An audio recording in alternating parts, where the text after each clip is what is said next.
ऐसे फैसिलिटी जोड़ेंगे, इस तरह के भोग भोगेंगे, ऐसे ऐसो आराम करेंगे, इतने 1 अरब रुपये जोड़ेंगे। या आपने सोच लिया, प्लान बना लिया, अब आप वो कर पाएँ चाहे नहीं कर पाएँ, पाप कर्म का बंध तो पूरा होगा। इसलिए व्यर्थ के मंसूबे नहीं बनाने चाहिए, व्यर्थ की अनावश्यक सोच नहीं रखनी चाहिए कि ऐसा करेंगे वैसा करेंगे। यदि वो भोगों के अंदर आ रहा है, पापों के अंदर आ रहा है, कषाय के अंदर आ रहा है, तो आप करें या नहीं करें, पाप बंद हो ही रहा है। दूसरा जीव हिंसा करके भी हिंसा के फल को प्राप्त नहीं होता है। ऐसा कौन जीव है जो हिंसा कर दे पर उसे उसका फल ना भोगना पड़े? बोलो। हिंसा का त्याग है नहीं। देखिए, आपको श्रावकों के लिए षडावश्यकता उपदेश दिए गए हैं कि आप मंदिर बनाएं। अब मंदिर बनाएंगे तो उसमें हिंसा तो होगी, लेकिन अब आपका भाव हिंसा करने का नहीं है, आप तो दया रखते हैं, विवेक रखते हैं, लेकिन फिर भी इसके बाद भी हिंसा होती है तो वो हिंसा का पाप नहीं लगता है। देव पूजा करेंगे, उसमें द्रव्य की सामग्री तैयार करेंगे, हिंसा होगी, लेकिन आपको हिंसा का फल नहीं मिलेगा, आपको पुण्य का फल मिलेगा, क्योंकि आपके मन में दया है, यत्नाचार है, देख सोच कर काम कर रहे हैं, इसके बाद भी जीव मर रहे हैं, तो उसका फल आपको नहीं मिलेगा, अहिंसा का फल मिलेगा। इसलिए अच्छे काम, देव पूजा हो, गुरुओं की सेवा है, उपास, आहार दान इत्यादि बनाते हैं, हिंसा तो होती है, लेकिन हिंसा का फल नहीं मिलता है, आहार दान का फल मिलता है। संयम का पालन करते हैं तो भी यत्नाचार से करते हुए भी जीव मरते हैं, तो आपको उसका हिंसा का फल नहीं मिलेगा, संयम के पालन करने का फल मिलेगा। तब करेंगे, अब उपवास कर लिया, जीवों पेट में कीड़े हैं, उनको भोजन नहीं मिलेगा तो उनको तकलीफ होगी, लेकिन आपको तो तपस्या का, उपवास का फल मिलेगा, ना कि उनके जीवों के मरने मारने या पीड़ा का फल मिलेगा। इसी तरह से और भी जितने धर्म के काम हैं, उन धर्म के कामों को करते हैं, प्रभावना के कार्य करते हैं, हिंसा तो होती है, लेकिन यत्नाचार होने से, हृदय में दया होने से, हिंसा करने का भाव न होने से पुण्य का ही बंध होता है, पाप का बंध नहीं होता। फिर दूसरा भंग बताया था कि एक ने अल्प हिंसा की है, लेकिन फल अनल्प मिलेगा, बहुत मिलेगा। जब थोड़ी हिंसा की है तो बहुत फल क्यों मिलेगा? बोलो। जब थोड़ी हिंसा की है तो थोड़ा फल मिलना चाहिए ना? नहीं, उसका हिंसा करने का भाव नहीं था, या हिंसा करने का तो पूरा भाव था, वो कर नहीं पाया, इसलिए फल पूरा मिलेगा, भले थोड़ी हिंसा कर पाया है। और इसमें दृष्टांत दिया था कि राघव मच्छ ने जीवन भर अनेक जीवों को मार के खाया, इसलिए वो सप्तम नरक में गया। और जो तंदुल मच्छ है उसके कान में रहता है, बच्चों कहाँ रहता है? कहाँ रहता है? कौन? ध्यान से सुनिए। तो वो कान में रहता है, वो तो कान का मैल खाता है, जीवों को नहीं मारता, नहीं खाता, लेकिन मारने के भाव करता रहता है, इसलिए उसको पूरा फल मिलता है। जितना वो राघव बड़े मत्स्य को खाने का फल मिलता है, इसको केवल भाव करने का फल मिलता है। आप लोग खोटे भाव करेंगे तो फल मिलेगा कि नहीं मिलेगा? तो खोटे भाव करना है, नहीं करना। हाँ, भाव खोटे करने से बचना। यदि भाव बिगड़े तो भाव बिगड़ जाएगा।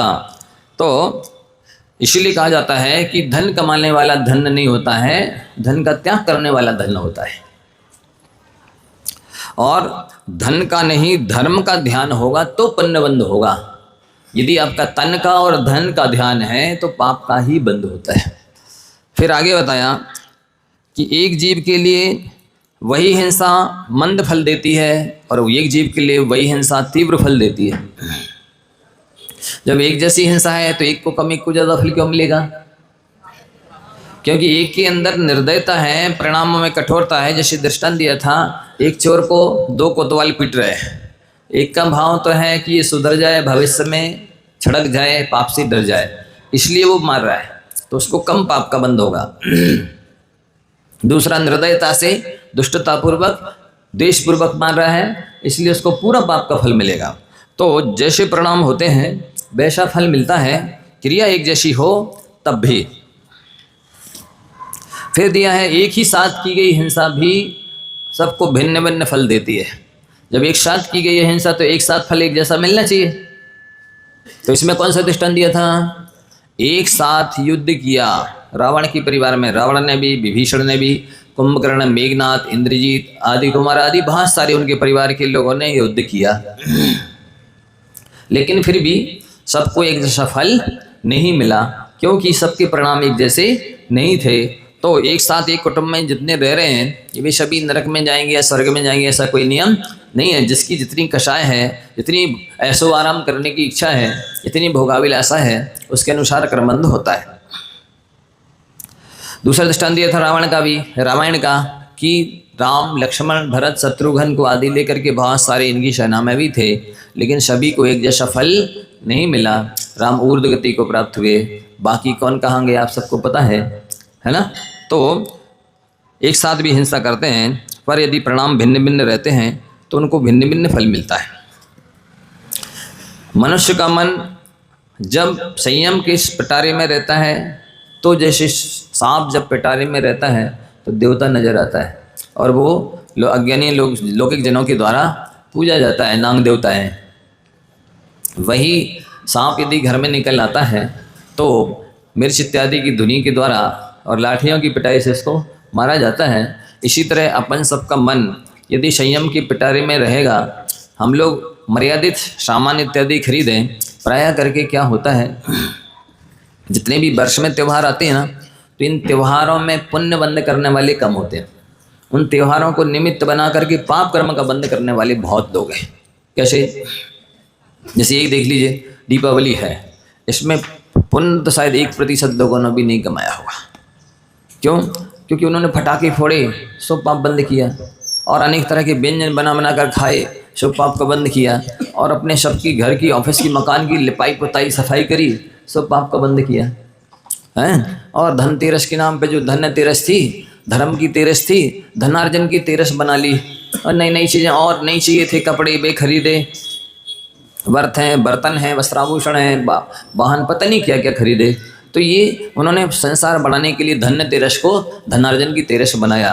और कई लोगों ने कई जुआ खेलेंगे, कोई मदरा पिएंगे, सो इसको करके भी कहते तो ये हम अपना अगला नया साल कैसा बीतेगा ये हम आजमा रहे हैं, अथवा भविष्य हमारा कैसा रहेगा ये आजमा रहे हैं। लेकिन अभी मांस खा के, मदिरा खा के और नरक पशुगति की तैयारी करते हैं उस दीपावली को निमित्त बना करके। और कितना पाप अर्जन किया बताइए।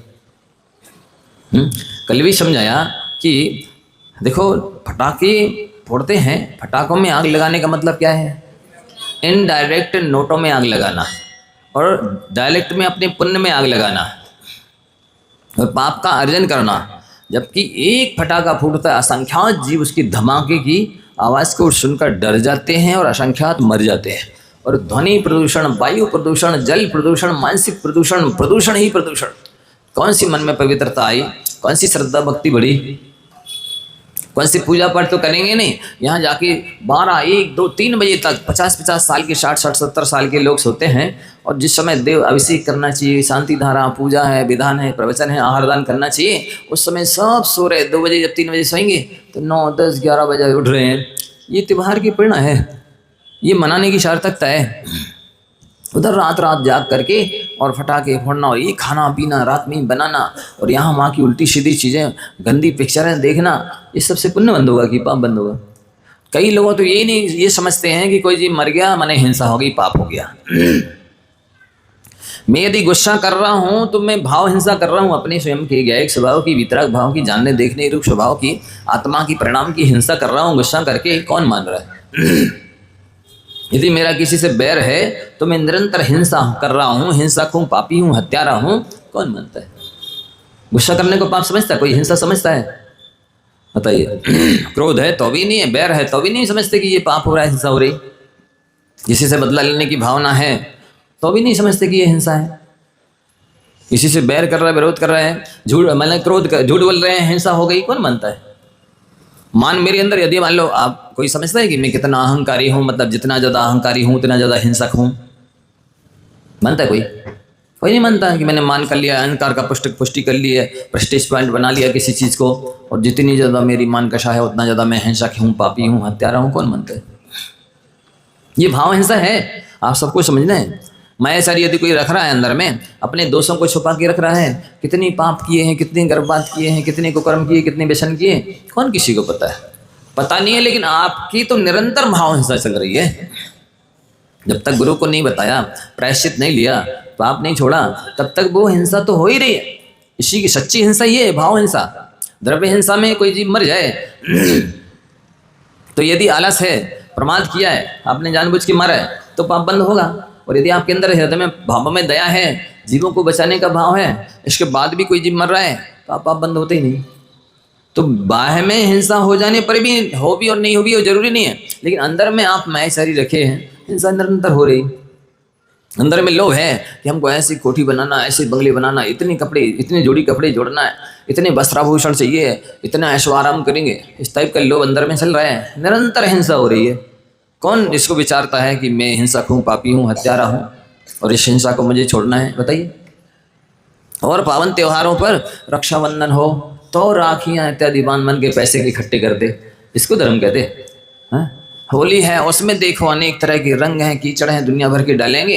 और जो मतलब निकृष्ट लोगों का जो त्यौहार है वो ऐसे बड़े बड़े लोग कर रहे हैं। कई जोड़ी कपड़े खराब कर लेते हैं, कई लोगों को रिएक्शन हो जाता है उन रंगों से और शरीर में दाग इत्यादि हो जाते हैं। ये धर्म सिखलाता है। और जितने देख लीजिए आप, दशहरा है तो देखिए, रावण की हिंसा करना, अनुमोदना करना, उसमें भी वही पीना खाना और ये सब दुनिया सारी व्यसन करते हैं। अब बताइए कहाँ पुण्य का अवसर है? कितने लोग पुण्य कमा रहे हैं। और भी देख लो कौन कौन से, कोई संक्रांति आएगी, ओ नदी में बहुत अच्छी तिली इली लगा के और वो क्या बोलते हैं बेसन एसन लगा करके और अनछने पानी में जाएंगे, नदियों में नहाएंगे, पुण्य बंद होगा इससे। और लड्डू बना बना खाएंगे, इन सबसे पुण्य बंद होता है। संक्रांति हो, रक्षाबंधन हो, होली हो, दशहरा हो और दिवाली हो, सब पर्व मना लेंगे, लेकिन उनके जीवन का दिवाला तो निकल लेंगे।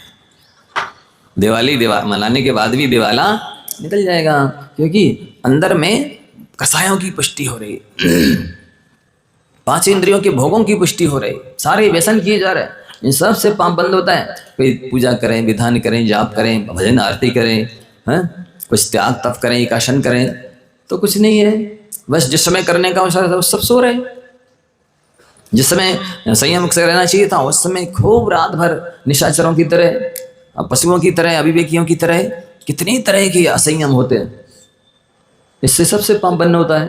तो यहाँ कहा जा रहा है कि एक साथ भी यदि कोई हिंसा करते हैं तब भी उनको एक जैसा फल नहीं मिलता है। जैसे जिसके भाव होते हैं उनको वैसा फल मिलता है।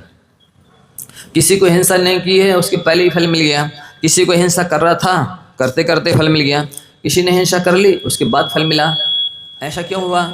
क्योंकि जिस क्षण आपने भाव किए हैं कर्मबंध, उसी क्षण हो गया। कई लोग कहते हैं ना, हमें थोड़ी देर के लिए गुस्सा आती है, फिर हम जल्दी से संभाल लेते हैं अपने को। और उतनी थोड़ी देर में तो कितने कर्मों का बंध कर लिया। थोड़ी देर के लिए आपने विषय का शाय रूप प्रमाण किया, उतनी में तो ऐसे कर्म बन सकते हैं कि जो अनंत भवों में भोगने पड़ सकते हैं। तो समारंभ मन में सोचा, कर्मबंध हो गया। समारंभ कोई भी सामग्री इकट्ठी करना शुरू की उस काम को करने के लिए या घर आदि बनाने के लिए, कि कर्मबंध हो गया। आरंभ कर दिया, काम करना शुरू कर दिया, तो भी कर्मबंध होता रहता है। मन में भाव आया, कर्मबंध हो गया। वचन से बोल दिया, कर्मबंध हो गया। शरीर से किया, कर्मबंध हो गया। इसके साथ साथ अब कृत कार्य तन्मुद्रा, स्वयं कर रहे हैं तो भी कर्मबंध हो रहा है, दूसरे से करा रहे हैं तो भी कर्मबंध हो रहा है। जैसे कई लोग हैं ना, खुद रात में भोजन नहीं करते, दूसरों को कराते हैं, तो भी उतनी पाप बंद होना है। कुछ लोग अनुमोदना करते हैं, हाँ बेटा अभी तो तुम छोटे हो, तुम तो खाओ रात में। हाँ बेटा तुम्हें तो भी पढ़ाई लिखाई करना है, तुम तो खाओ। हाँ तुम्हें तो भी व्यापार करना पड़ता है, तुम तो खाओ। हाँ तुम्हें तो बाहर जाना पड़ता है, तुम तो खाओ।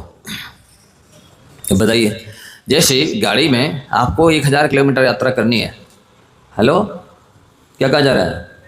1000 किलोमीटर की यात्रा करनी है, तो आपने पेट्रोल थोड़ा थोड़ा भरते हैं, दिन का अलग भर लिया, फिर रात में गाड़ी चलाना तो रात को पेट्रोल अलग भरते हैं कि एक साथ टंकी फुल कर ली और फिर सीधी लंबी यात्रा जितनी करना है पूरी कर लेते, नहीं करते।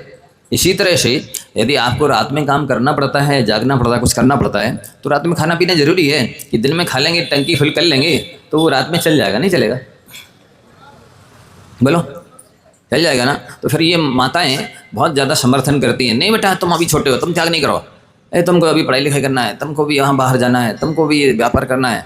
तो ये आप लोगों का जो रात्रि भोजन त्याग है ना, नहीं है, पूरा पाप लगेगा। सच्ची धर्मात्मा नहीं हो। अरे यहाँ के लोगों की बात नहीं कर रहे, भूल गए थे। यहाँ की बात नहीं है, बाहर की अन्यत्र की, पूरा पाप लगेगा। इनको काय का पुण्य लगेगा, और ये सच्ची धर्मात्मा है ही नहीं। जो स्वयं धर्मात्मा होता है वो सामने वाले को धर्म से लगाता है। जो स्वयं धर्म कर रहा है पर दूसरे को धर्म करने से रोक रहा है या दूर रख रहा है, वो धर्मात्मा नहीं है। क्या क्या धर्मात्मा? जिसको आपने पाप समझा, उसको उस पाप से दूसरे को नहीं छुड़ा रहे हो और उसकी करने की प्रेरणा दे रहे हो, क्या की धर्मात्मा है? नहीं, प्रेरणा देने के बाद नहीं मानते हैं तो फिर उनकी गलती है ये, फिर अपना कोई दोष नहीं है, फिर वो जाने। लेकिन आपको तो कम से कम प्रेरणा भी नहीं दे रहे और उपदेश भी नहीं दे रहे, प्रोत्साहन भी नहीं दे रहे, मनोबल भी नहीं बढ़ा रहे, बल्कि उनकी टांग खींच रहे, मना कर रहे, अंतराय डाल रहे, उल्टी प्रेरणा दे रहे, उपदेश दे रहे कि हाँ हाँ तुम तो खाओ भी, कोई बात नहीं, अभी छोटे हो। अभी जब उसको त्याग की शिक्षा प्रेरणा मिलनी चाहिए थी और मिलती तो वो मनोबल बढ़ जाता, और जैसे जैसे बड़ा होता फिर और त्याग करता जाता। अब अभी मना कर दिया ना, अंतराय डाल दिया, अब वो कभी भाव नहीं बना पाएगा, कभी मन नहीं बना पाएगा कि हमें किसी चीज़ का त्याग करना है, क्योंकि वो उसको उस तरह के संस्कार पड़ जाते हैं, बाल्यावस्था के उस तरह की आदत पड़ जाती है, उस तरह की फिर वो संगति में रहने लगता है कि भविष्य में भी फिर वो नहीं कर पाता है। तो इस तरह ये भंग बहुत सारे समझने बहुत ज़रूरी हैं। नहीं तो कई बार लोग कहते हैं हम तो कर ही नहीं रहे, हम व्यापार कौन करते महाराज जी, हम तो केवल थोड़ी देर के लिए बच्चे को भोजन कराने के लिए भेजना पड़ता है मौला को, इसलिए बैठ जाते हैं।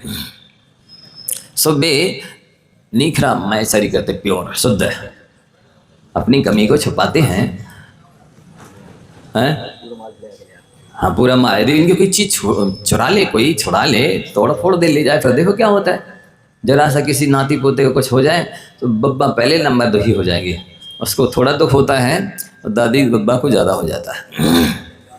क्यों हो जाता है? कहते मूल से प्यारा ब्याज होता है, मूल तो हो गया बेटा और ब्याज हो गया नाती पोता, तो बे उनको ज़्यादा प्यारे हो जाते हैं, उनको ज़्यादा राग हो जाता है, इसलिए इन निमित्तों से दूर रहना चाहिए।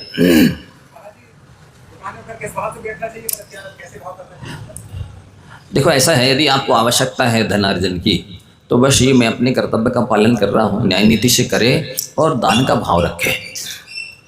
आजकल क्या हो गया है, ना तो न्याय नीति रह गई है और ना अपने पद का, अपने कुल का ध्यान रख रहा है कि कौन से हम कुल में हैं, कौन सा व्यापार कर रहे हैं, इसमें ज़्यादा हिंसा हो रही है, ज़्यादा आरंभ हो रहा है, ज़्यादा कषाय करनी पड़ती है, ज़्यादा समय देना पड़ता है, ज़्यादा संक्लेश करना पड़ता है, ज़्यादा श्रम करना पड़ता है, कुछ ध्यान नहीं रखते हैं। कोई भी व्यापार करते रहते हैं, न्याय नीति का ध्यान नहीं रखते हैं, और पैसे की आवश्यकता नहीं है फिर भी पैसे कमाते रहते हैं, और देव पूजा, गुरु उपासना, स्वाध्याय, संयम, मतलब दान इत्यादि जो करना चाहिए वो धर्म में लगाते नहीं हैं। यदि धर्म में धन को नहीं लगाते हैं तब तो पूरा माप का ही बंद हो रहा है। इन सभी का कर्तव्य है कि वो अपने निश्चित कर लें कि कम से कम 25% दान करें, तब कहीं उनका जो आरंभ परिग्रह विषयकशाशी कर्म बंद हो रहा है उसका ब्याज चुकेगा। समझ रहे? पूरा कर्म बंध नष्ट करने के लिए तो मुनि बन करके कठोर तपस्या करनी पड़ेगी। सो वो ब्याज भी नहीं चुका रहे हैं, प्रतिदिन की देव पूजा करनी चाहिए ऐसा समझते हैं, वो तो दादा ने कर ली, वो चले गए, सो हमारा भी कर्तव्य पूरा हो गया। नहीं, प्रत्येक वस्तु को अपना अपना आवश्यक पालने चाहिए, बच्चा हो, बच्ची हो, महिला हो, पुरुष हो, बहू हो, कोई भी हो। ऐसा समझते हैं नहीं हमारे तो छोटे बच्चे, अभी हम इनको पालना पोसना है, मतलब ये चीज़ बात की है, बुढ़ापे की है, उस समय करेंगे देव पूजा, गुरु उपासना, स्वाध्याय, संयम, तप, दान। अभी तो हमारे छोटे छोटे बच्चे हैं, कच्ची कौरी गृहस्थी है, ऐसा समझते हैं। ये नहीं समझते हैं कि अभी छोटे छोटे बच्चे हैं तो छोटी छोटी समस्याएं हैं, जब बड़े बड़े बच्चे हो जाएंगे तो बड़ी बड़ी समस्याएं भी हो जाएंगी। क्या? जब बड़े बड़े बच्चे होंगे तो समस्याएं भी तो बड़ी बड़ी होंगी। जब छोटे छोटे बच्चों में छोटी छोटी समस्याओं में आप नहीं कर पा रहे अपने कर्तव्य का पालन, आज नहीं कर रहे कल क्या करोगे? एक व्यक्ति कहता है महाराज जी जब हम करोड़पति बन जाएंगे तो हम लाखों का दान करेंगे। क्या? अरे भाई अभी जो कुछ है उसी में से दान करना शुरू करो, लखपति करोड़पति तो इस दान की बदौलत बनोगे। जितनी भी दौलत है धर्म की बदौलत है। क्या बोला? जितनी भी दौलत है धर्म की बदौलत है। अब भविष्य में सोच रहे हो ये ऐसे बन जाएंगे तो वैसा दान करेंगे, नहीं अभी आपके पास एक रोटी है तो एक ग्रास देना अभी से शुरू करो। महाराज हमारे तो पेट नहीं भर रहा, आप कह दान करो। हाँ नहीं भर रहा है, आगे भी नहीं भरेगा। अब एक जितने एक रोटी में जितना पेट रह रहा है ना, तो और एक ग्रास कम सही, लेकिन कल जो 2 रोटी मिलने वाली हैं वो इस ग्रास के दान की बदौलत मिलने वाली हैं। आज एक ग्रास दान करोगे तो कल 2 रोटी मिलेंगी, और आज ये सोचोगे अरे अभी तो हमारी पेट नहीं भर रहा है, हम क्या दान करें, एक रोटी अपनी खा लो, और कल 2 रोटी भी नहीं मिलेगी। फिर समझ रहे हैं ना? ये नियम है। जितना है हर व्यक्ति को बिना खाली हाथ तो देवशांत गुरु के दर्शन करने ही नहीं चाहिए। कई लोगों को ये ज्ञान नहीं हो, डिब्बी ले रहेंगे तरफ की, नमस्ते महाराज जी, अरे काय की नमस्ते, पहले कुछ चढ़ाओ तो, काय का आशीर्वाद, हाँ काय का दें, खाली हाथ दर्शन करोगे खाली हाथ आशीर्वाद मिलेगा, भरे हाथ दर्शन करोगे तो भरे हाथ आशीर्वाद मिलेगा। भाई जिस क्वालिटी की आप पूजा भक्ति करोगे, समर्पण सेवा करोगे, उसी क्वालिटी का तो आशीर्वाद मिलेगा। नहीं नहीं महाराज जी, हमारी बहुत भक्ति है आपके प्रति। हाँ बेटा, हम पता है, हजारों लाखों हमने इस हाथ के नीचे से निकाल दिए हैं बेटा, तुम्हें नहीं पहली बार आए, हम सबके चेहरा पढ़ना जानते हैं, कितनी श्रद्धा भक्ति समर्पण है। तुम बनिया हो कि जैन हो, हमें सब पता है। तो ये आपको समझना है? यदि धर्म के लिए जी रहे हो तो जैन हो, और शरीर तन धन के लिए जी रहे हो तो बनिया हो। समझ रहे? तन धन पर दृष्टि मिथ्या दृष्टि, और मन पर और धर्म पर दृष्टि सम्यक दृष्टि, ये है। तो प्राय करके सब तन धन के लिए जी रहे हैं, तन हमारा बढ़िया रहे, और रहेगा कैसा ये उनको विवेक है नहीं। जब आप शुद्ध सात्विक मर्यादित नहीं खा रहे तो तन भी ठीक नहीं रहना है, और न्याय नीति से अजीब का नहीं कर रहे हो, दान नहीं कर रहे हो, धन भी कोई काम में नहीं आना है।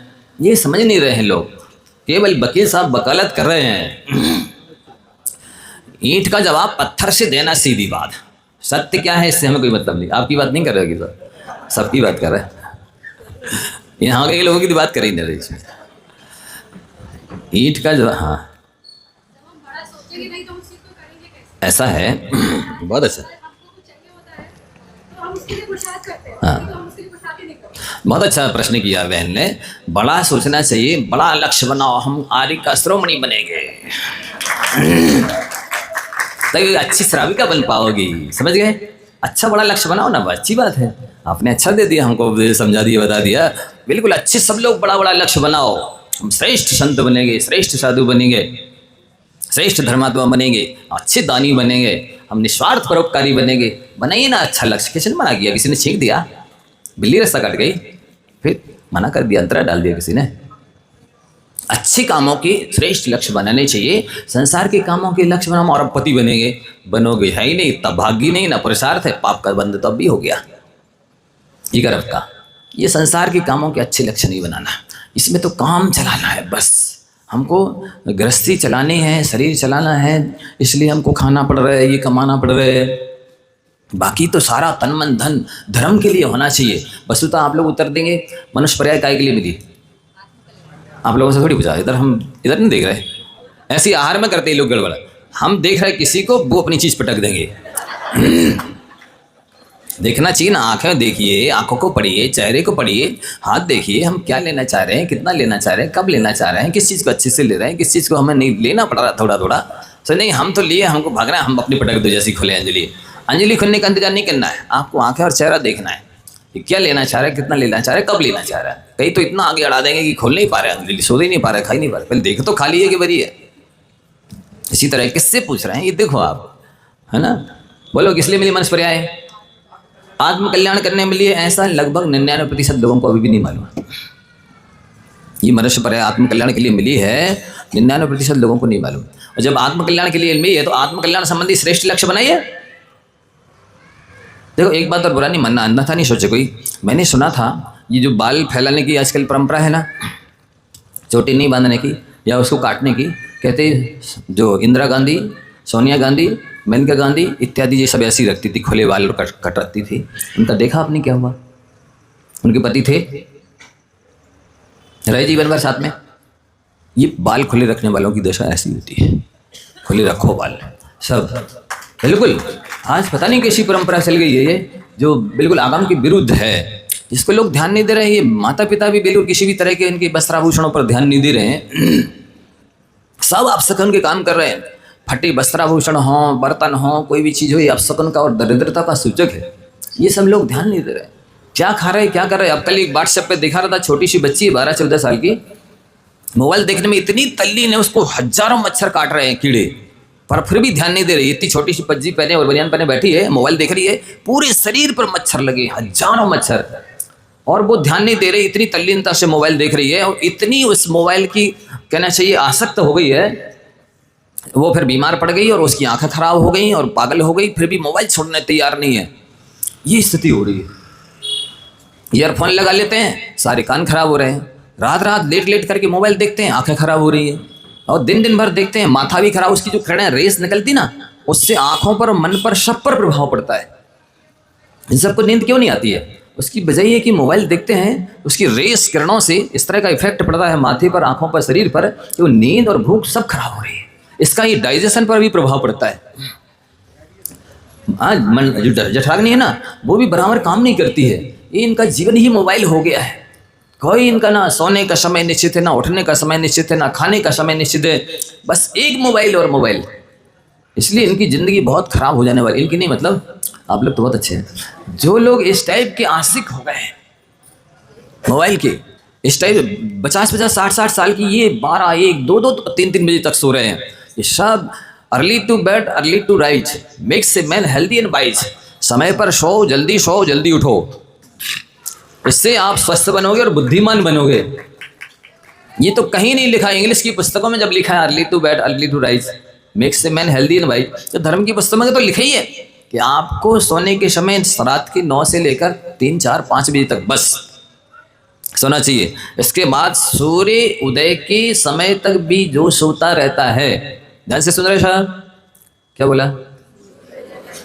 सूर्य उदय के समय तक जो सोता रहता है और रात में 10 के बाद जो जागता है, आप सब लिख लीजिए उसको क्या मिलने वाला है। ये ब्रह्म वाक्य है। रोग, शोक और दरिद्रता। वो रोगी होंगे, शोक में डूबे रहेंगे, और आज नहीं तो कल भविष्य में दरिद्री बनेंगे। नियम से आप देख लो। जागो, 10 के बाद रात में जागो, और सवेरे जब मनोहर प्रहार है, ब्रह्म मुहूर्त है, जिस समय आत्मा और परमात्मा की आराधना की जाती है, और फ्रेश एयर इज रिजुविनेटिंग, स्वच्छ वायु स्वास्थ्यवर्धक है। ये इंग्लिश की पुस्तकों में लिखा है, फ्रेश एयर इज रिजुविनेटिंग। कैसे पढ़े लिखे हैं, जो पढ़ा है वो जीवन में बिल्कुल नहीं उतार रहे, जो पढ़ा है उसका उपयोग प्रयोग प्रैक्टिकल कर ही नहीं रहे। थ्योरी से ज़्यादा प्रैक्टिकल महत्वपूर्ण होता है। क्या कहा? बोलो। थ्योरी से ज़्यादा प्रैक्टिकल महत्वपूर्ण होता है। जो आप पढ़ रहे हैं उसको जीवन में उतारिए, तभी इसको पढ़ने की सार्थकता है। पढ़कर यदि जीवन में नहीं उतारा और तो बेकार है पढ़ना। और पढ़ करके यदि ज्ञान का मत किया तो आपका अशुद्ध प्रदूषित ज्ञान है। कैसा ज्ञान है वो? अशुद्ध प्रदूषित मलिन ज्ञान है, मिथ्या ज्ञान है। वो सब में ज्ञान नहीं है, वास्तविक ज्ञान नहीं है। ज्ञान का सदुपयोग करना बहुत कठिन। इसलिए जो कुछ पढ़ रहे हो उसको जीवन में उतारो। और मुख्य धर्म है अहिंसा परमो धर्मः। आज लड़कियां कहने लग गई हैं, हम जैनों में शादी नहीं करेंगे, हम अपना भविष्य बर्बाद करेंगे क्या, हम तो अपनी मर्जी से करेंगे शादी। यहाँ क्या रखा है? ये जैन धर्म हमको समझ में नहीं आता। ये माँ बाप की गलती है, इनने पाठशाला नहीं भेजा लड़के लड़कियों को, जैन धर्म की महिमा नहीं बताई है, इसलिए ऐसे वो बक कर रही हैं, उनको भूत लग गया है, सांप ने डस लिया है पाश्चात्य सभ्यता के, इसलिए ऐसा बक कर रही हैं। हम बर्बाद करेंगे क्या? जिस बीतराग शासन की महिमा कि एक बार देवशास्त्र गुरु के दर्शन करने से करोड़ों जन्मों के पाप कट जाते हैं, ऐसे जैन धर्म की महिमा है। इसकी आराधना करके मेंढक भी स्वर्ग में देव बन गए, कुत्ता भी मर गए स्वर्गों में रिद्धिधारी देव बन गए, बकरे हैं, बैल हैं और प्राणी अनेक जीव तर गए हैं, उद्धार हो गया है। उस पवित्र धर्म को पाकर तुम कह रहे हम तो अपनी इच्छा से शादी करेंगे, हमको नहीं करना यहाँ, हम बर्बाद करेंगे। उधर जा करके नीच गोत्रियों से शादी करने से सफल होगी तुम्हारी मानवपर्याय, सार्थक होगी, सुखी होगे। जब देव से, गुरु से, शास्त्र से, तीनों से वंचित हो जाओगे। इनकी बुद्धि में भूसा भरा है कि गोबर, जो इतना भी नहीं समझाते हैं कि शास्त्रों में लिखा है अंधे कुएं में लड़की को डाल देना, लेकिन जहाँ बीतराग देवशास्त्र गुरु की आराधना नहीं होती है वहाँ लड़की को नहीं देना। सुन रहे आप लोग? ध्यान से सुन रहे हैं? बालक और पालक सब पालक की भाजी खाते हैं, पालक है। ध्यान से सुनिए, बालकों को और पालकों को दोनों को समझना है, बीतराग देवशास्त्र गुरु की महिमा बचनातीत है। इनकी दर्शन का महत्व, इनकी पूजन का महत्व है। पूजा करने वाले स्वयं पूज्य बन जाते हैं, ऐसी महिमा है। हमारे बीतराग भगवान भक्त को भगवान बना लेते हैं, बाकी सारी दुनिया के भगवान अपने भक्त को हमेशा भक्त बना के रखते हैं। यदि आपको भगवान बनना है तो बीतराग देवशास्त्र गुरु को सपने में भी मत छोड़ना। इसके लिए नहीं मिला ये मनुष्य पर आए जैन कुल, इसके लिए मिला है या आप जैन धर्म को समझें। एक दिन वो वकील साहब कह रहे थे ना, जैन धर्म वस्तुतः चर्चा का कम अर्चा का ज़्यादा विषय है। मतलब जैन धर्म को समझ करके आपने जितना जीवन में उतार लिया उतनी आपका वो कल्याणकारी है, वही सार्थक धर्म है, वही आपने उतना ही समझा है। बाकी जो जीवन में नहीं उतारा तो क्या सुनने से और क्या उससे होगा, पुण्यबंध तो होगा, व्यर्थ नहीं है। लेकिन वस्तुतः जैन धर्म तो आत्मसात करने की चीज़ है, जीवन में उतारने की चीज़ है। और जैन धर्म की शुरुआत भी दया से अहिंसा से होती है और पूर्णता भी दया से और अहिंसा से ही होती है। इसलिए आप समझ लें, यदि आपके अंदर क्रोध चल रहा है तो आप भाव हिंसा कर रहे हैं। मान चल रहा है, क्रोध के चल रहा है का मतलब बैर चल रहा है, प्रतिशोध की भावना चल रही है, किसी से द्वेष चल रहा है तो भी वो हिंसा हो रही है। मान रखे हुए हैं आप अंदर में तो भी हिंसा हो रही है, मायाचारी कर रहे हैं तो भी हिंसा हो रही है, और लोभ है आपको भोगो भोग का पैसे कमाने का, वो भी हिंसा है। निरंतर पाप का ही बंद कराती है वो हिंसा। इसी तरह से पांचों इंद्रियों के भोग भोगने का जो मन में भाव है वो भी आपको निरंतर भाव हिंसा का पाप लग रहा है। आप इसको समझने की कोशिश करें। केवल संसारी लोग समझते हैं कोई जीव मर गया तो हिंसा हो गई, मर्डर हो गया, हत्या हो गई। अंदर में जो घृणा, ईर्ष्या, नफरत, बैर, विरोध, निंदा आदि आदि दुर्भाव चल रहे हैं, ये निरंतर भाव हिंसा हो रही है और हम पाप का बंद कर रहे हैं लगातार। ये कौन मानता जानता है, कौन इससे परहेज रखता है? जरा सा किसी ने प्रतिकूल व्यवहार किया, जरा सा 19-20 व्यवहार हो गया, तुरंत जैसे टमाटर में सुई लगाते कि पानी रिसने लगता है, उसी तरह तुरंत घृणा, ईर्ष्या, नफरत, द्वेष, बैर, विरोध, बंदे की भावना आ जाती है। इन भावों से बचे तब वास्तविक अहिंसा का पालन करने वाले आप कहलाएंगे। अन्यथा तो द्रव्य से ऊपर से जनी और अहिंसा का और ये सब कहलाते रहेंगे, लेकिन कर्म बंधन से नहीं बचेंगे। ये बहुत सूक्ष्म विवेचन यहाँ चल रहा है। फिर आगे कहते हैं एक हिंसा करता है और बहुत फल भोगते हैं।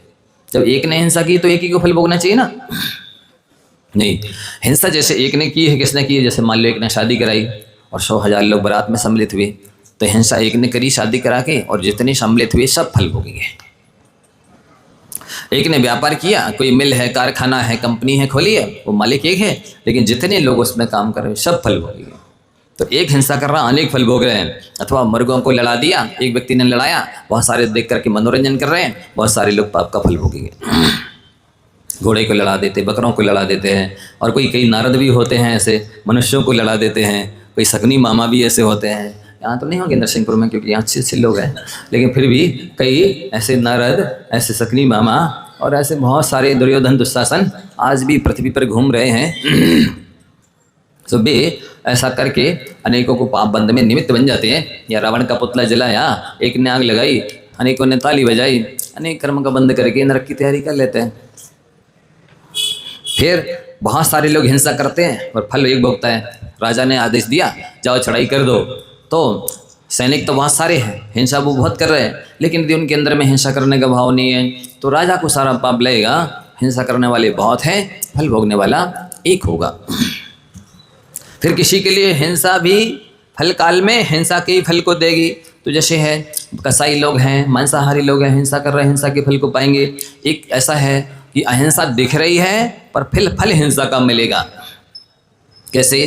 कोई व्यक्ति है बकरों को खिला रहा है, मांसल मोटा ताज़ा कर रहा है, दिख तो अहिंसा रही है, लेकिन फल हिंसा का मिलेगा, क्योंकि उसका भाव है कि ये अच्छे मुर्गा हैं, बकरे हैं, ये सुअर हैं या कोई भी जानवर हैं, अच्छे मांसल होंगे तो मांसाहारी लोग, कसाई लोग न खाने वाले अच्छे दामों में खरीद लेंगे।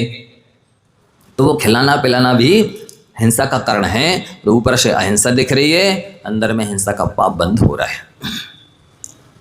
फिर बता रहे अन्य के लिए अहिंसा हिंसा का फल दे रही है और हिंसा अहिंसा का फल दे रही है। ऐसा कैसे होता है? आपको दृष्टांत दिया गया था, मुनि महाराज गुफा में ध्यान कर रहे हैं। अब उसी समय एक सुअर और एक शेर आया। ध्यान से सुन रहे हैं। सुअर का भाव है मुनि महाराज को बचाने का, शेर का भाव है तो हाँ मुनि महाराज को खाने का। अब इस चक्कर में, इस विकल्प में दोनों में घमासान युद्ध होता है। किस किस में? सुअर में और बच्चे बोलो शेर में और सुअर में, दोनों में। अब जंगली जानवर हैं, दोनों के पैने दांत हैं और पैने नाखून हैं और शक्तिशाली हैं। शेर और सुअर लड़े और एक दूसरे को छत विच्छत करके और मार करके, और दोनों ही मर गए। अब दोनों ने हिंसा कर दी, लेकिन सुअर को स्वर्ग मिला और शेर को नरक मिला। ऐसा क्यों? सुअर का भाव तो मुनि महाराज को बचाने का था, इसलिए मुनि महाराज के बचाने का फल मिला, स्वर्ग गया। शेर को मुनि महाराज को मारने का भाव था, इसलिए मारने के भाव से वो नरक गया। इसी तरह आप लोग भी यदि करेंगे, मुनि महाराज की रक्षा के निमित्त आपके प्राण चले जाएं अथवा सामने वाले किसी के प्राण चले जाएं, तो आपको तो मुनि महाराज की रक्षा का भाव है, इसलिए रक्षा का फल मिलेगा, स्वर्ग मिलेगा, मोक्ष मिलेगा। तो भावों के आधार से ही पुण्य पाप का बंध होता है। आप सभी से बार बार हमारा कहना है, आप ज़्यादा कुछ तपस्या नहीं कर पा रहे हैं तो अपने भावों को संभालते रहिए, भाव ना बिगड़े। ये भी बहुत बड़ा पुरुषार्थ है, ये भी बहुत बड़ी साधना है, ये भी धर्म ध्यान है। अपने भावों को नहीं बिगड़ने देना, ये बहुत बड़ी साधना मानी जाती है। साधु को अंतराय आए तो वो तो अपने भाव संभाल लेंगे, अंतराय कर्म का उदय था इसलिए अंतराय आ गया। और श्रावक की जरा सी कोई गलती कुछ होता है, सबसे पहले वो अपने भाव बिगाड़ता है, बाद में और कुछ कर पाए चाहे नहीं कर पाए। तो जैसे ही भाव बिगाड़ता है, कर्म बंद हो जाता है, भाव हिंसा हो जाती है। इसलिए आप सभी को बहुत प्रयास करना है अपने भावों को संभालने का। प्रचुर साधन उपलब्ध हैं भाव बिगाड़ने वाले, विषय कसाय की सामग्री भरी पड़ी है, और ये जीव प्राय करके देख देख करके और भाव बिगाड़ते रहते हैं। कई बार तो क्या होता है, दूसरों के निमित्त भाव ज़्यादा बिगाड़ते हैं। वो ऐसा कर रहा है, बस वो तो कर रहा है, उसका फल वो उसके भावों के अनुसार मिलेगा, लेकिन इन्होंने देख करके भाव बिगाड़ लिए तो बिना ही कुछ किए भावों का फल मिल जाएगा। दूसरों की परिणति को देख करके अपने परिणाम नहीं बिगाड़ना चाहिए। जैसे किसी ने गलती की, आपको गुस्सा आ गई, ध्यान देना, दूसरे की गलती पर स्वयं गुस्सा करने का मतलब है कि दूसरे के द्वारा किए हुए अपराध की सजा खुद भोगना। वकील साहब, दूसरों के द्वारा किए गए अपराध की सजा खुद भोगना। क्यों? गलती तो उसने की है, उसको घाटा हुआ है, वो उसके अविवेक जाना गया है, उसने हिंसा किया, कोई भी गलती की, कर्मबंध उसने किया, आपने गुस्सा करके ही कर्मबंध लिए, अपना भाव बिगाड़ लिया। इसलिए कोशिश करें, चाहे परिवार के लोग हों चाहे दूसरे लोग हों, उनकी चर्या चेष्टा का फल उन्हें मिलेगा। आप तो यदि योग्य पात्र समझें तो सलाह दे दीजिए, लेकिन अपने भावों को बिगाड़ने से बचिए। देखो, यदि भाव मंगल है आपके तो धर्म मंगल आपके लिए मांगलिक बनेगा। लेकिन धर्म तो अनादिकाल से मांगलिक है, उत्तम है, शरणभूत है, लेकिन हमारे भाव अच्छे ना होने से हमारे लिए धर्म मंगलभूत नहीं बन सका, उत्तम नहीं बन सका, हमारे लिए शरण नहीं दे सका। भाव बहुत सारे निमित्त साधन दिनों दिन देखने को मिल रहे हैं, और साधन बहुत सारे। आप देखो ना, कई लोगों के लिए वही माता पिता धर्म के मार्ग से लगाते हैं, कई का माता पिता से ही बैर चल रहा है, भाई बहन से ही बैर चल रहा है, भाई भाई से बैर चल रहा है, पड़ोसियों से बैर चल रहा है। मतलब जो लोग कहना चाहिए शिक्षा देने में निमित्त बनना चाहिए थे, अच्छे संस्कार देने में निमित्त बनना चाहिए थे, और सुख में पीछे रहते भले दुख में आगे रहते, उन्हीं के साथ उल्टा हो रहा है। तो जिनके निमित्त से हमारा भविष्य उज्ज्वल होना चाहिए था, जीवन सुखमय बनना चाहिए था, लेकिन अपने भाव कहीं ना कहीं खराब हैं। परसों दृष्टांत दिया था, याद है? सती अंजना सुंदरी का जो उन्होंने भजन सुनाया था ना, बन बन डोले दासी कोले पवन कुमार की नार रे सती अंजना ये सुंदरिया। तो सोचो, ऐसे भी जीव होते हैं।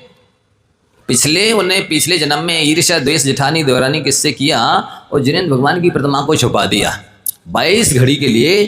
तो ऐसे कर्म का बंध हुआ कि जब महेंद्र की पुत्री, राजा महेंद्र की पुत्री बनी, और राजा प्रहलाद के पुत्र पवनंजय से शादी हो रही है, लेकिन फिर भी 22 साल तक पति ने मुंह नहीं देखा।